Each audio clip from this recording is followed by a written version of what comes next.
Bueno, bienvenidos a este nuevo video del canal. Siguiendo con las cosas que se tienen que saber de digitales para entrar a trabajar con los microcontroladores, vamos a hablar un poquito de las memorias.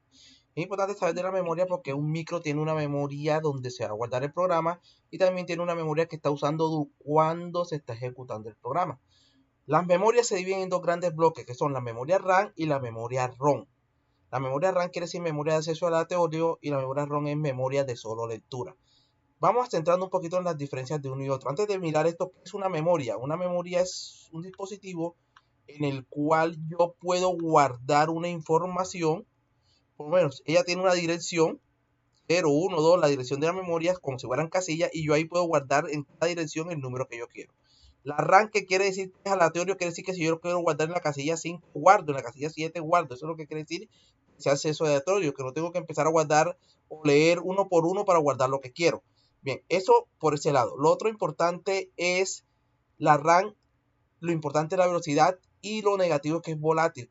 ¿Qué quiere decir volátil? Que si se desenergiza, si se le quita la energía, va a perder la información. Por eso es que algunos computadores cuando se apagan o algo, si todavía no han guardado algunas cosas en el disco duro, se pierde alguna información y por lo menos la pantalla, los programas que están abiertos no se van a abrir cuando se inicie Windows.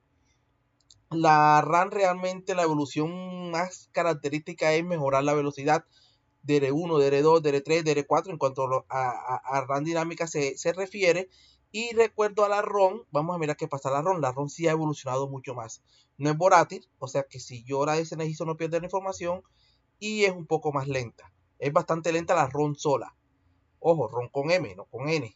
Bien, la ROM cuando sale inicialmente salió para las grandes empresas. O sea, había una empresa que fabricaba la ROM y las grandes empresas le decían, fabrícame unas memorias que tengan esta información y le daban esa información y solo podían leer lo que estaba ahí. Todavía el usuario común y corriente no tenía acceso a esas memorias.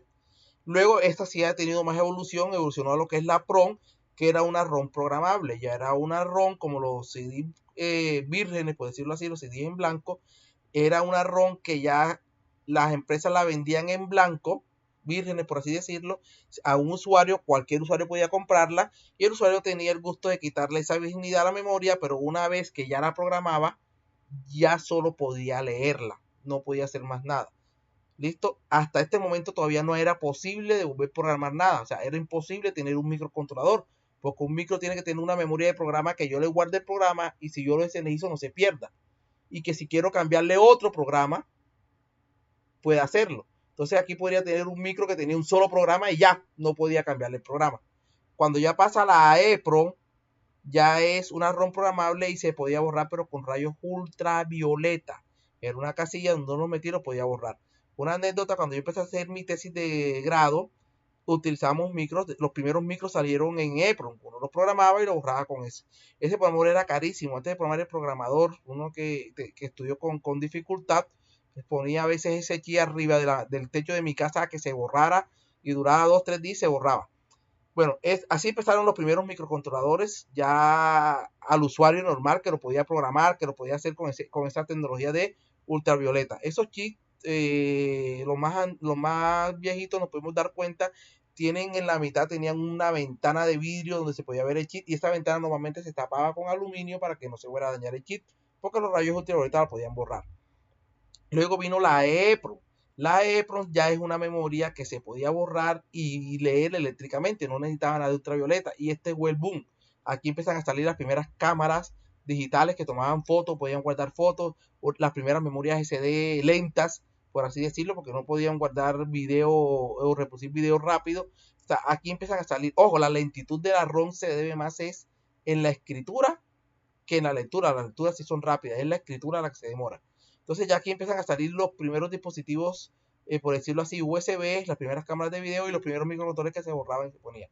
Como otra anécdota, cuando estábamos haciendo la tesis y nosotros viajamos a una ciudad que se llama Bogotá, de acá en mi país, que es la más desarrollada, por así decirlo, cuando estábamos comprando los micros EPROM, los de la ventana, me doy cuenta que ya vendían los EPROM.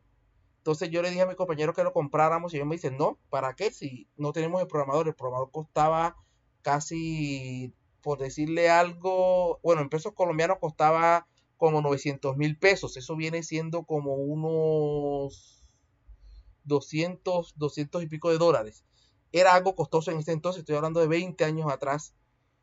Sin embargo, yo compré los micros y como en electrónica no hay nada oculto, yo me bajé el datakit con un internet lento, porque ese entonces el internet era telefónico, de cómo se programaba. Hice un programa en el computador, hice un hardware y yo mismo hice el programador y empezamos a programar y gracias a Dios eso nos dio un impulso para terminar la tesis. Entonces fueron los primeros micros chéveres que ya uno programaba enseguida, borraba y estaba trabajando.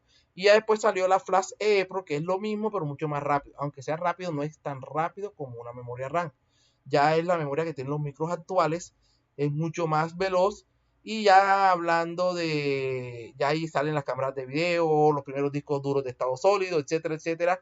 Memorias USB mucho más rápidas, SD mucho más rápidas, y es la evolución que ha tenido, por decirlo así, la memoria EPO. Es bueno saber esto porque en un microcontrolador hay una memoria de programa, donde se va a guardar el programa, que no se debe borrar si yo la desenerizo, y que debe ser flash EPO.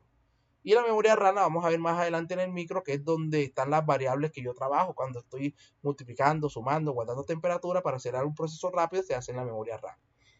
Otro concepto importante, ya metiéndonos en la parte de microcontroladores, es saber la diferencia entre microprocesador y microcontrolador. La ventaja, la similitud es que los dos son chips programables, pero entre ellos el microprocesador normalmente es solo el cerebro, aunque algunos ya tienen alguna RAM interna, normalmente es el cerebro, y yo tengo que conectarle los periféricos, la RAM, la EEPROM, los puertos, todo se lo tengo que conectar para que él trabaje. Mientras que el micro son chips que ya tienen incluido el microcontrolador, estos más pequeños que estos, porque son más pequeños, tienen un poquito de RAM, un poquito de EEPROM, algunos periféricos, algunos puertos, hasta ya está todo. Ya a veces por eso es que se llama sistemas embebidos. Entonces, así a rasgos modo, el microprocesador es muy veloz en orden de los gigahertz, el micro es más lento en el orden de los megahertz.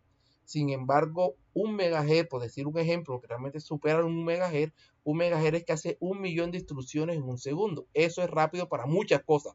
De pronto no para procesar un video, para hacer inteligencia artificial, pero para la mayoría de las cosas con un controlador de presión, de temperatura, manejar un carro, un avión, radiocontrol, está más que sobrado. Los procesadores tienen muchos pines, mientras que los micros vamos a encontrar desde 6 hasta 144 pines, va a haber microcontroladores y de todos los precios. Entonces, los procesadores son costosos mientras que los micros son económicos. El procesador es altamente expandible, ya vimos que le puedo poner más RAM, más disco, lo que yo necesite. El micro, aunque le puedo poner más cosas, no es que sea súper expandible. Y los procesadores los encontramos de 32 a 64 bits, mientras que los micros de 8 a 16 van por 32 bits. Ok, entonces quería darle esta pequeña introducción de qué son las memorias y qué eran los microcontroladores para un curso general de sistemas embebidos. Muchas gracias, suscríbanse.